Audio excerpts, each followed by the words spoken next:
Assalamualaikum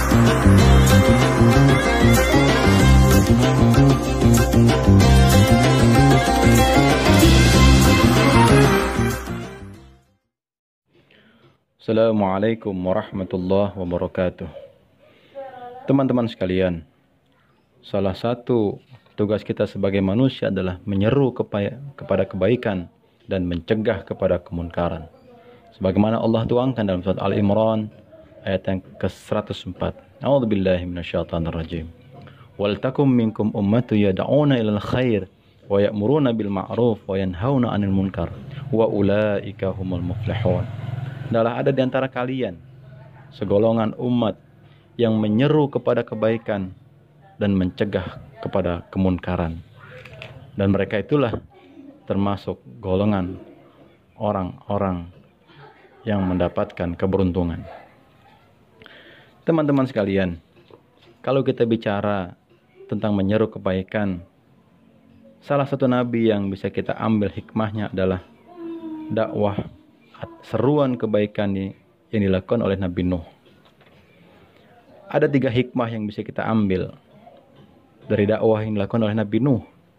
Yang pertama adalah totalitas dalam dakwahnya. Dalam surat Nuh ayat yang kelima Allah katakan, A'udzubillahi minasyaitonirrajim. Qala rabbi inni da'autu qaumi laila wa nahara. Nuh berkata, ya Tuhanku, sesungguhnya aku telah menyeru kaumku malam dan siang.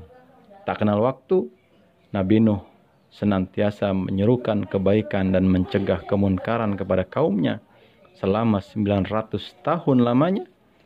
Walaupun dalam sebuah riwayat dikatakan hanya mendapatkan 60 orang. Artinya dalam setiap 15 tahun hanya 1 orang pengikut Nabi Nuh. Pelajaran yang kedua yang bisa kita ambil dari Nabi Nuh adalah Nabi Nuh dalam menyampaikan dakwahnya dengan kebaikan-kebaikan dan dengan cara yang bijak. Dalam surat Nuh ayat yang ke-17 dan ke-18 Allah katakan, A'udzubillahi minasyaitonirrajim.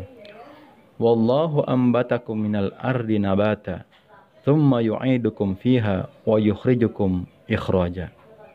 Dan Allah menumbuhkan kamu dari tanah dengan sebaik-baiknya. Kemudian dia mengembalikan kamu ke dalam tanah dan mengeluarkan kamu daripadanya pada hari kiamat dengan sebenar-benarnya. Nabi Nuh ingin memberikan penggambaran dalam dakwahnya tentang kekuasaan Allah Subhanahu wa taala, yang mengatakan bahwa Allah lah yang telah menumbuhkan kita.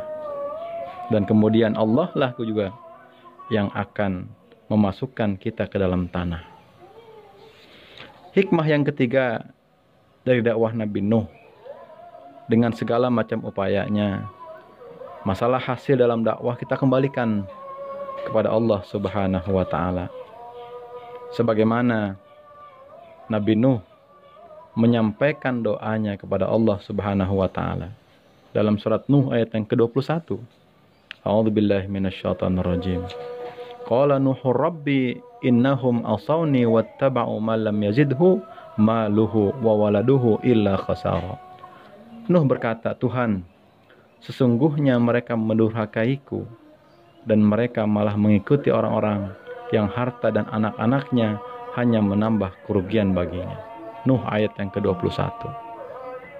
Teman-teman sekalian, dengan 3 hikmah tadi, yang pertama adalah kita totalitas di dalam menyampaikan kebaikan dimanapun posisi kita, apapun posisi kita. Apakah kita sebagai pedagang, guru, dosen, pelajar, mahasiswa, pejabat publik, anggota dewan, wali kota, bupati, gubernur, presiden. Tugas kita adalah totalitas dalam menyerukan kepada kebaikan dan mencegah kemunkaran. Dan yang kedua adalah kita menyampaikan dengan cara-cara yang bijak, dengan cara-cara yang elegan, dengan cara-cara yang modern. Karena itu bisa membawa simpati bagi objek dakwah kita. Dan yang ketiga, masalah hasil adalah kita serahkan semuanya kepada Allah Subhanahu wa taala. Dengan kita memperbanyak doa kepada Allah, taqarrub kepada Allah, mudah-mudahan dengan itu semua kita menjadi orang-orang yang muflihun, orang-orang yang beruntung di hadapan Allah Subhanahu wa taala. Hadanallahu wa iyyakum ajma'in. Assalamualaikum warahmatullahi wabarakatuh.